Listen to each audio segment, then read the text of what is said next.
If you're looking for cute and unique illustrated stationery by a fun and whimsical artist, check out Jelly Pan Illustrates on Etsy.com. That's Jelly, Jelli, and all one word. Jelly Pan Illustrates on Etsy. On Jelly Pan Illustrates, you will find the adorable character, the Soggy Star, and he's on notebooks of all different colors. Start a journal or use at school. These notebooks have style and personality. They make great gifts too. Jelly Pan Illustrates, that's all one word, Jelli on Etsy. Share the shop on all of your social media so your friends can order their stationery too. Jelly Pan Illustrates, that's all one word, on Etsy.com.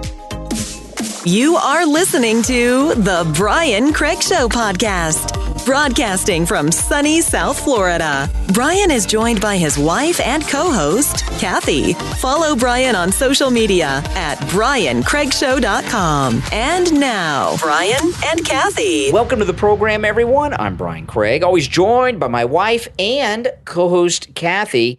Thanks for tuning in, everyone. And as of yesterday, here we are. We're in the 10th year of the Brian Craig Show podcast. I've been on the air for 30 years, but the podcast is now in its 10th year. And as of yesterday, we are on all podcast platforms, including Spotify, but we are on all podcast platforms, Spotify, iHeartRadio, Apple Podcast, all the very famous ones and even obscure ones. We are on all podcast platforms now. And the show is just growing and growing and growing in listenership all the time. And that's because of you guys in the listening audience. And I want to thank you all for your support all these many years and your continued support of the program. Thank you so much to all of you. Kathy and I both appreciate that. Yes, it's we're amazing. new on Spotify, which is really, really exciting. Yeah, for us, that's for right. sure. As of yesterday. Yes, very exciting. And just thank you guys for your support. Now, I want to talk about something that I don't think we've talked about on the show because it's something that typically does not involve us, but it's becoming a bigger and bigger issue. And it's the prices of rent. You know, this country, it's been over 2 years now since the pandemic, has been hit hard on so many different levels. And economically, you know, people have been hit pretty hard. People were out of work for months, a year.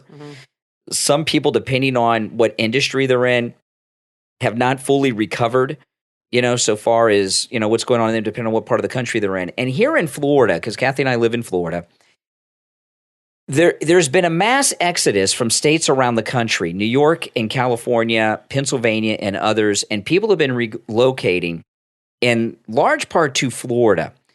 And here in Florida, one thing we have talked about is you are seeing more out-of-state license plates in the state of Florida than you've ever seen.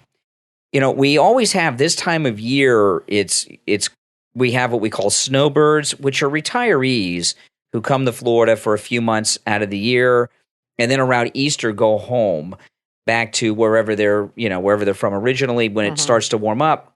But the reason you know that these are not snowbirds is because the people are younger. You know, you see a car with New York plates at the gas station, and it's not senior citizens getting gas. It's somebody that's, you know, they're here, they live in Florida now. They're obviously working, they have work clothes on, but they just haven't re-registered their car because, you know, the expense of re-registering your car and everything costs money.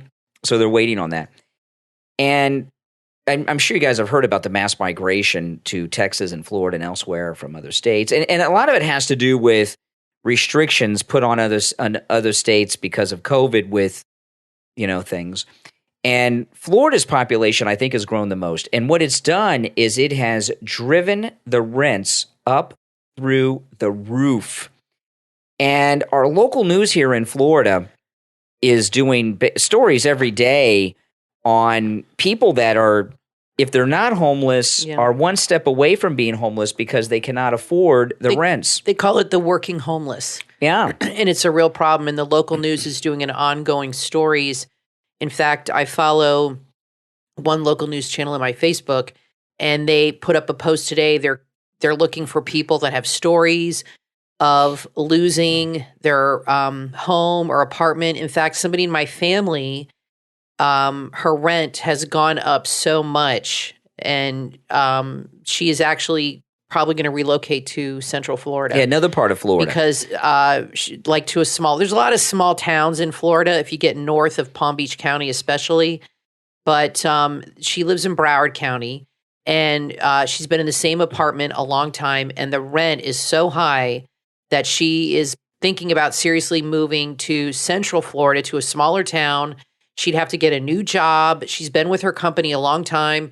And this is a real issue here, especially I think in Florida more than anywhere. I think more than any other state in the union right now, because so many people are moving here and there's such a demand for homes that I really feel bad for people that rent, because all these landlords are doubling or tripling the rent, and these people are having to leave. And I see stories of people, single mothers, and they're on the news and they're like, I have nowhere to go. Well, what I don't know happens what is to do. It's really awful. What happens, someone lives somewhere, they might have lived there a year, they might have lived there 5 years, and then when the lease is up and it's time to renew, they find out the rent is 2, 3, 4 times higher, and they're struggling. And it's a real problem here. Now, Kathy and I were very lucky. We own our house. We lived in the same house for 18 years. Yeah, very lucky. We're very blessed that we own our house, because the prices are crazy right now to buy houses as well. I don't think we could afford to buy a house in our neighborhood these days. No. I mean, we bought ours almost 20 years ago, so we're really lucky for that. Our house is not a rental community, but some people do rent. They buy a house and then they rent out the house in the community. And there's a house on our street that was recently sold, and the people that bought it are like an investment company, and they've chosen to rent the house. And the rent is, it's astronomically high. Kathy and I could not afford to rent this house on our street. No. And it's a house that's equivalent ridiculous. to ours. Yeah, and it's ridiculous. It's really, it's out of control. And this is not a big house. Well, no. It's like maybe 1,600 square foot. Yeah. It's not even it's like 20, we're like 15, 20 minutes from the beach, depending on traffic. It's a coveted area where we live in because it's very nice and it's a nice neighborhood, good schools. So a lot of families, a lot of people have looked at this house. We've been keeping track. Mm-hmm. We see when we drive by, we see cars and people looking, but they have not rented this house yet. And I think because they're asking double what it's probably worth. Well, the rents are what they are. And I at first thought that this particular house was just, the rent was, I think it is outrageous, but I thought it was so high. And I've actually been looking online to other places in the area, because I looked up the house that's for rent online, and then it shows other houses in the area. Yeah. And the rent that would be unaffordable for us to live in our own neighborhood. It's true. Can you imagine? We can't afford our own neighborhood now. Is typical of the area. And it's really a problem that there's not much of a solution to, because government can't come in, because what it is, it's capitalism. It's supply and demand. There's been a mass migration to Florida, and there are more people than there are rental properties, and it drives up the price. And it's a concern for me and Kathy, because even though we're not going to sell our house, and people say, wow, houses are going for so much money in Florida, you should sell your house. Well, the problem with that is we'd have to have another place to live. It only works if you move to a state where the real estate, like if we move to Tennessee, Georgia, or somewhere where we move to a state where the housing prices are not. The house on our street that sold, I couldn't believe what they sold it for. It's just incredible to me that people would pay that kind of money. This is a middle class neighborhood, and I was like, oh, wow. The prices, but these things always come to a head, and then they either stop or eventually it will, Well, this is the concern. Slow down and go the other way. This is my concern. And I was not concerned about this until I watched an episode of Yellowstone with Kevin Costner. And this was a problem that Kevin Costner in Yellowstone owns this humongous ranch, like the Ponderosa from Bonanza. And it's about developers who want his land. And they're always fighting to get his land. And there's this one group of developers who are scheming, and they're building a casino right next door to his ranch to drive up his property taxes. And he owns so much land that the property taxes would force him to sell. Right. So what my concern is personally, I feel very sorry for the people that are losing their rental homes and can't afford the rent, and I feel sorry for them. But on a personal level, with myself and with Kathy, the prices of property in Florida have gone through the roof to the point that next year when they start reassessing for the property taxes, it's going to drive our property taxes way up. And I'm really worried about that. Property taxes are going up would be a big expense for us. And it's a problem that government can't solve because rental properties, you can't have the government come in and regulate rental property prices. They do that in New York. Don't they have rent control? And it's a disaster. In the apartments and stuff It's there? a disaster. And that's never going to happen in Florida. Well, you see in New York, too, is they're trying to get people to come back to New York. And they're launching a whole campaign in Florida right now to get people to come back to New York because so many people have left New York, especially. They've lost a lot of tax revenue, and Florida has a major surplus of money right now. $15 billion. We're in the black money wise, which is great. And but other states have lost. I would imagine California as well. A lot of people went to Texas. So many people moved in the course of a 2-year period that we're getting all this tax revenue, and they're losing all the tax revenue, but. I just, like you said, I feel blessed. And for the first time, I'm really feel blessed we have a home and we don't have to worry about this stuff. We've been in the home a long time. Yeah, but the people I'm seeing in the news, I just feel horrible for them. These are people that have good jobs. And I saw a story on our local news. It was a woman whose kids are grown. She's single. I guess she's divorced and she's in her mid-40s. Yeah. And her lease is about to expire. The new rent is so high that she's going to quit her job that she's had for many, many years. She's going to leave Florida and go move in with her kids in another state. Yeah. And, the thing is, too. And that's a disaster for this poor woman. I mean, it's awful. And the thing is, too, a lot of companies are paying more money to their employees. Just jobs that would pay $10 an hour are now paying $15, sometimes $20 an hour because they need employees, which is great. But now they're raising all the rent, so you don't get to enjoy that extra money and spend it on other things you need. And when you it's going to go to your new rent. And when you rent, you got to come up with first and last month, right? Oh, yeah. And security. That's like 3 months rent. I mean, that could be $6,000 to $10,000 for regular apartments. And crazy. Those of you out there that are renters, oh man, I feel so sorry for the situation that you're going through. But let us know. Yeah, let us know in the comments how much your rent has gone up if it has. Yeah, and what your plans are and what you're doing about it. I don't know what people are doing, and it's really when the pandemic hit, it's been a big reset in this country economy wise, and it's been a major change in this country that I don't think people have really absorbed yet because people wanted to get things back open. They wanted to get through the pandemic. They wanted to get back to work. And it just seems that in the last 2.5 years, it's almost been 2.5 years, it's just been one problem after another. And, how much of this can we take? It's tough. Now, one last thing I wanted to talk about Not to mention the price of groceries. Oh, my goodness. Real quick, I have to say, because I do the grocery shopping, and I can't believe the price.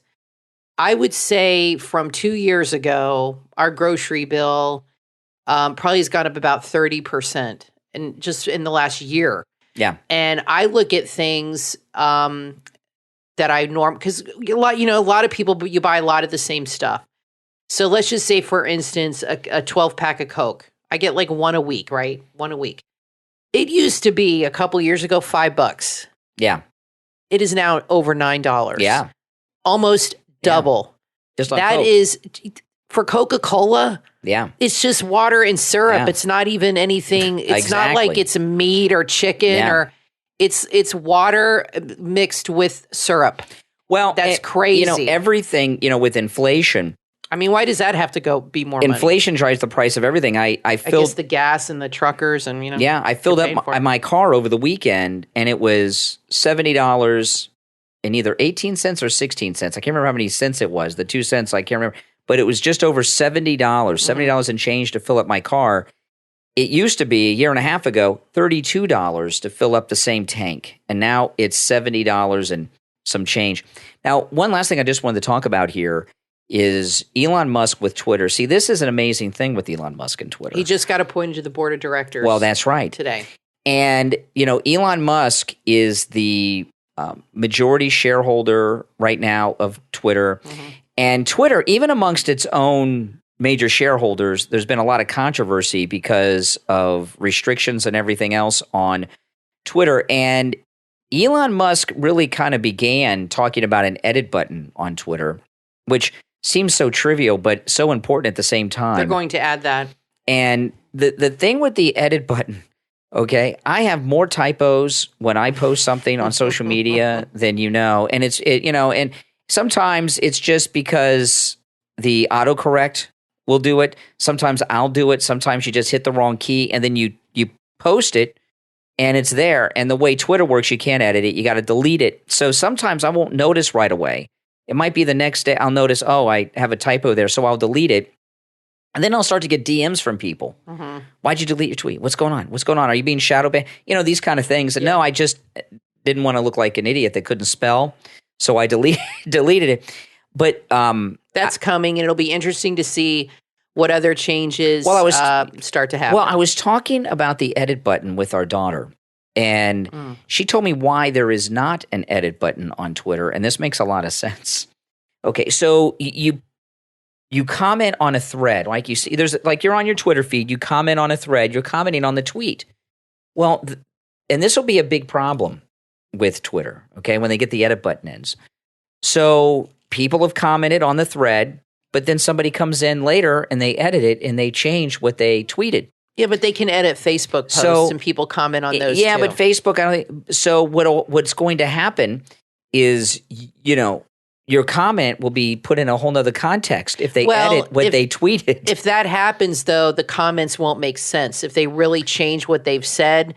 People can get very clever. Yeah, but true. But people do when they make a direct response to a tweet, they're pretty specific to that comment, to that statement. So if the person goes in and changes the direction of it, instead of putting it in a positive into a negative, or instead of changing word from do to don't, or does or doesn't, something like that, then the responses won't make sense. And possibly they might do is they might put a little disclaimer. This post has been edited from the original version. They could put that in there too, like a little, like across the top. This post has been edited. From the original. That might be something they would add to that to let people know. Another thing they might do is if you edit your tweet, it might delete all the comments that are already on it. Or it could have a special icon on it to let people know it's been edited, like a little icon on the top. Elon Musk is brilliant. And, I have a lot of respect for him, and I'm sure whatever he decides to do, it'll be a pretty good idea. He's a pretty smart guy. This is the thing that's exciting about Elon. I like Elon Musk a lot. I think most people do. Well, he's a big free speech guy, which is important, especially on a social media platform. Yeah. It's important. But Elon Musk is kind of like a man of the people kind of thing, okay? And I wouldn't say that he plays to the crowd or anything, but he certainly feels the pulse of the people. And he seems to be down to earth, unlike some people in positions of power, and like maybe Bill Gates or something. And the big social media it's been controversial forever. I mean, people are always upset at who's running Twitter and who's running Facebook. People are always upset at these people. And Elon Musk, what's going to change now is if you think the only thing Elon Musk is going to do is add an edit button, you're kidding yourself. There's going to be a lot of changes to Twitter. What they are, I don't know. But you're going to start to see, I think, with Elon Musk becoming the major shareholder in Twitter, you're going to start to see people have more input into these platforms. And, one thing we've talked about a lot on this program is, when the internet was new, which, I remember like it was yesterday. A lot of you may not remember a time before there was an internet, but Kathy and I do. Yeah, when we were first dating and first got married. It was the mid-'90s. The first time I ever used the internet was on one of our first dates. I did not have a computer at my home because I could not afford a computer, and Kathy had a computer. And I got on the internet for the first time. Remember the AOL chat rooms? Yeah, and the way AOL was big. The way the internet worked then, there was no social media then. but they thought it was going to be different. There were different internet companies, and websites could only be accessed if you were with them. Like Microsoft had their own internet, MSN, and there were websites that were whatever they were, .msn, and you could not access it on other internet browsers. It was very strange. And then they realized that didn't work, and it became one big internet. But what they told people at the time was that, the internet, they called it the information superhighway. It was going to be a place of freedom where people had total expression. And it was that way until social media. And when social media, in particular Twitter, became so dominant so far as the narrative on everything going on in society, immediately it became incredibly restrictive. And with Elon Musk at Twitter, not just on the board of directors, but being the number one major shareholder of Twitter, and he very well could make a move to buy more. They're talking about a Twitter takeover. What did he spend on that 9%? I have no idea. A lot. It's over 9%. But this could actually be the biggest change in the internet since the internet was created. What will happen with Elon Musk is even if he can't get a change through, they can't ban him. He can do whatever he wants on Twitter now because he's the number one shareholder and he's on the board of directors. Yeah. So he's going to He's got all the clout now. Yeah, he is the number one influencer ever right now. And I think it was a really smart move on his part. Well, what he'll do is he'll be on Twitter advocating for things that everybody wants that Twitter and the other social media companies do not want. And he's going to use Twitter to turn those who use Twitter against Twitter. And because he's in this position of power with all the stock and on the board, it's not going to be shadow banned. Like, for example. Well, maybe he'll start a trend. I don't know. Well, yeah, he will. For example, something that Twitter would ban, right? Somebody tweets about this, it's banned, can't be discussed. Elon Musk is going to, if something like that happens, he'll tweet about it. And because he's on the board of directors and the major shareholder, they can't take him off. Exactly. So the freedom. And then people can just comment in his thread. The freedom that we were promised with the internet is going to be revealed finally with Elon Musk. And I was watching this morning on a feed online, a lot of people that work for Twitter were like just in a panic mode over Elon Musk. Of course they are. Well, the stock had a big jump. I know that. Yeah, Elon Musk, he has so much fame and money, he doesn't care what anyone thinks. No, I feel like he's above that. And I feel like and I don't know why they're in such a panic over it. Why are they in such a panic? Because he's going to allow people to speak their mind? Because they can't handle it? Because he's going to take control over Twitter. Even if it's not by buying more stock and getting more board members on his side, it'll be by turning the users of Twitter against Twitter. Do you think somebody will come along that will outbuy him? That could happen. I don't know. Richer. There aren't that many people that fit that category. There are, though. There are people, though, somebody richer that thinks differently than he does. That's more into controlling what people say could possibly come along. It happens, and buy more, own 10% of the company. Many years ago, when Twitter was kind of new, you don't think they're working on that right now? I heard Jack Dorsey on Howard Stern, and Jack Dorsey talked about how it was very interesting to listen to. This is before Jack Dorsey got weird. It's when Twitter was first like a big deal, and he was talking to Howard Stern, and he said that Facebook tried to buy them. So they were invited to the Facebook headquarters by what's the guy that owns Facebook? Yeah, Zuckerberg. And Dorsey came in with his couple of partners that he started Twitter with, and Zuckerberg put them on a couch that was too small for them, as to kind of intimidate them. That's such a childish move. Like he's the big guy, he's Facebook. Yeah, I could see him doing that. And now, you look at what's happened. Twitter outgrew Facebook. And now and then Twitter had this attitude like Zuckerberg first had. And now here you got Elon Musk, and there's always a bigger fish. There's always a bigger fish. And it'll be interesting to see the changes. Now, a lot of people disagree that they don't feel an edit button is a good idea. In fact, I've seen a couple people say that it'll lead to complete chaos. Yes, it will. That's what I was telling you at the beginning of this. Journalists and all these things. So if they do add that feature, it'll definitely make things more interesting.